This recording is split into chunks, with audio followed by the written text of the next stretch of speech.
Bonjour. À votre avis, à quoi ça sert de garder son regard et son âme d'enfant?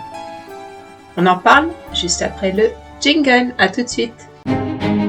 Le seul fait qu'un enfant pose les yeux sur un événement, et c'est ça qui est important, un enfant pose les yeux sur un événement, ça fait sauter aux yeux le caractère inacceptable du phénomène dans son ensemble.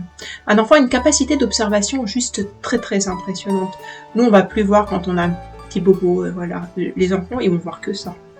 Les enfants vont être en capacité de voir le petit détail qui va faire toute la différence. Quand on grandit, je sais pas trop pourquoi, mais en tout cas, on ne voit plus. Non pas que l'enfant, a une façon d'être un peu étrange, de pourquoi voir des petits détails qui servent à rien. Non, au contraire, l'enfant a vraiment cette idée de voir, en fait, parce qu'il se construit, donc une pierre à la fois, il construit qui il va être, il voit tout ce qui est en fait nécessaire, qui nous permet de grandir, et ce que personne ne veut regarder quand on est adulte, et l'enfant, lui, il le voit. Du coup, à quoi ça sert de pouvoir garder cette âme d'enfant? Ça nous sert à conserver cette innocence quelque part de se dire s'émerveiller de tout parce que la vie est belle. Trop souvent on l'oublie parce qu'on a des problèmes matériels, pas assez d'argent pour finir la fin du mois, se dire comment on va faire pour payer nos factures. On est submergé en tant qu'adulte par des problèmes qui finalement, est-ce qu'ils sont vraiment des problèmes ou est-ce qu'on se met en avant des problèmes? C'est-à-dire, est-ce que je suis pas heureux dans ma vie? Qu'est-ce que je vais pouvoir faire? Des problèmes très existentiels. Un enfant va avoir cette envie de se dire que le monde est beau. Avoir un regard qui est positif, si tout simplement, vous aussi, vous preniez le temps de vous dire que le regard que vous avez actuellement de la vie n'est pas l'unique regard.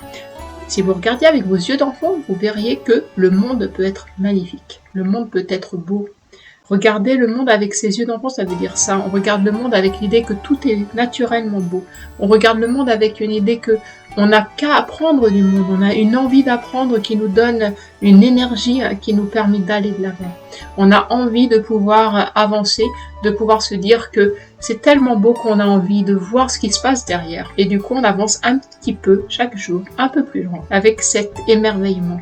Garder ses yeux d'enfant, ça permet de garder cet émerveillement. Ça permet de garder une pensée positive. Positive parce que si on garde que du négatif en nous, avancer, c'est franchement pas réjouissant. On n'a juste pas envie d'avancer vers du négatif. Si on garde ce côté positif, on a envie d'aller de l'avant. On a envie d'avancer et on y va. Et si on y va, on se donne les moyens de pouvoir y arriver. Voilà ce que ça permet.